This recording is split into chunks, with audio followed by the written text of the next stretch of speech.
Vamos lá, então.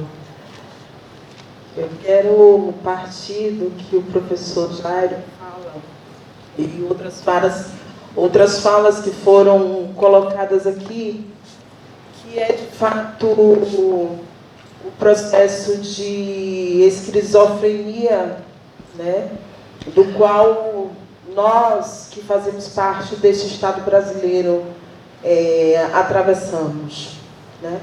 E nesse processo, o branco, a saber, a branquitude, também encontra-se nesse processo esquizofrênico.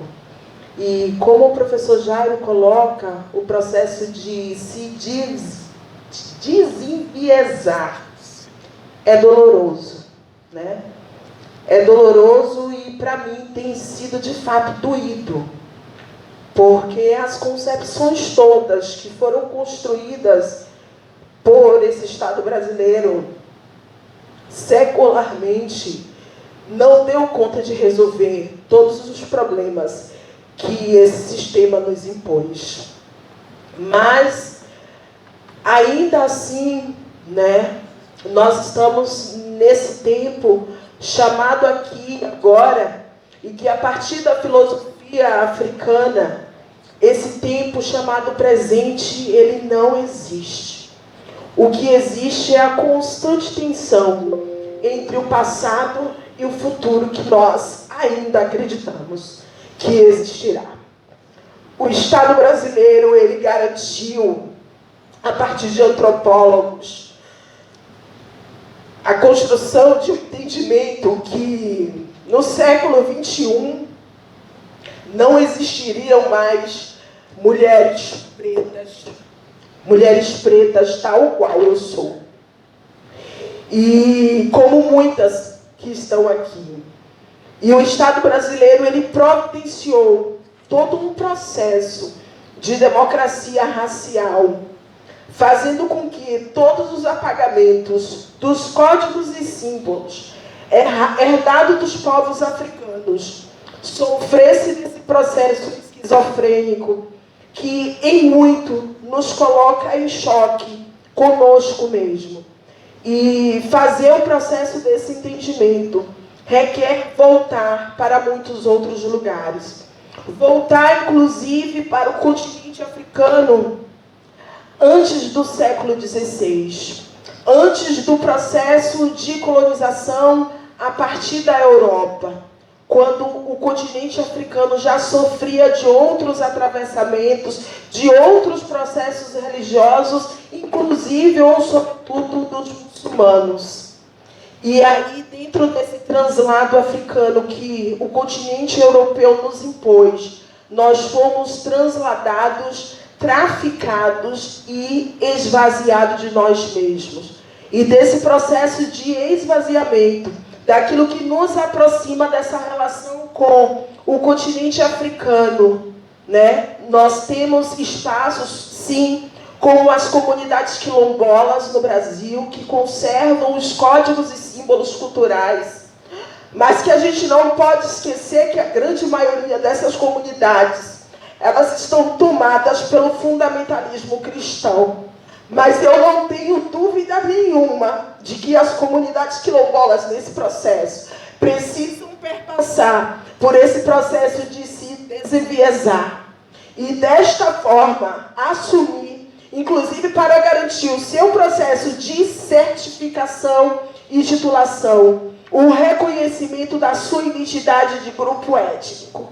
Mas isso é muito difícil e é uma responsabilidade ancestral permanecer nesse movimento fazendo isso. Não tenho dúvida nenhuma que os terreiros de candomblé, as comunidades tradicionais de matriz africana, são os espaços, tal qual Lélia Gonzalez já garantia, que é o sistema organizativo do povo negro. E que as primeiras casas de santo que foram construídas em Salvador, elas não estavam somente para fazer ritos religiosos. Afinal, religião é religar, e religar é um termo eurocêntrico que não dá conta de nos conectar com aquilo que nós buscamos. E essas primeiras casas que foram organizadas aqui em Salvador foram casas organizadas numa perspectiva política, porque os nigerianos e beninenses, quando aqui vieram, não vieram na condição de escravizados. Eles vieram por conta de um processo no território do Daomé e vieram aqui, inclusive, para se estabelecer de forma étnica. Mas alguns desses, como Fatumbi Pierre Verger, nos apontou caminhos diversos. E por conta de um processo esquizofrênico, vai para o território da Nigéria e do Benin, um homem branco, rico, por conta do seu processo de gênero, que não se aceitava dentro do seu processo de ser um homem francês rico, acredita que vai resolver o seu problema de ruptura com a sua família francesa e rica a partir de se comparar dentro dos processos que os africanos do território do Daomé traziam. E aí, de forma esquizofrênica, ele se instala lá, convive por mais de 17 anos, e hoje a PL Makota Valdina, inclusive, para mim, se aponta como uma possibilidade real de retornar para casa. Não que eu pretenda abandonar esse território, porque esse território tem dívida conosco. Mas ele, de uma forma privilegiada, vai, se aposta, recebe cargo. E aí, a partir desse processo, chega dentro do território de Salvador e diz um monte de coisa a partir da sua compreensão esquizofrênica. Porque não foram os nossos que disseram.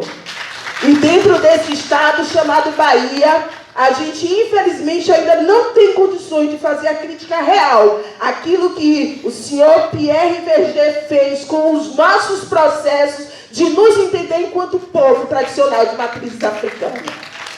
E aí não passa de uma construção de um diálogo político que vai acontecer a partir do interesse do Estado. Nessa perspectiva vão muitos outros, como Nina Rodrigues, Arthur Ramos, e nós continuamos dentro desse processo de formas esquizofrênicas. Mas eu não tenho dúvida que, a partir dessa ancestralidade que o professor Fausto coloca de uma forma muito perfeita para mim, né? A ancestralidade não materializada, que muitas vezes estão representadas em entidades e orixás que estão performados naquilo que nem é a nossa concepção de energia, mas que nós fomos obrigados a aceitar a partir do processo de aceitação daquilo que a Igreja Católica nos impôs.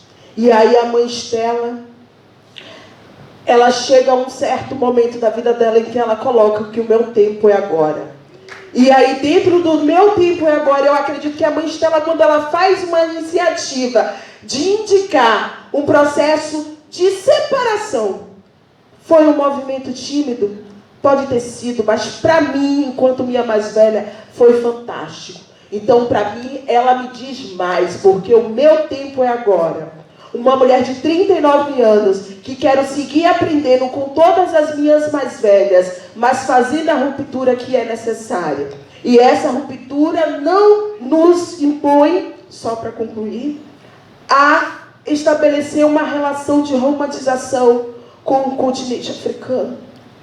Porque o continente africano, ele também perpassou por esse processo de colonização.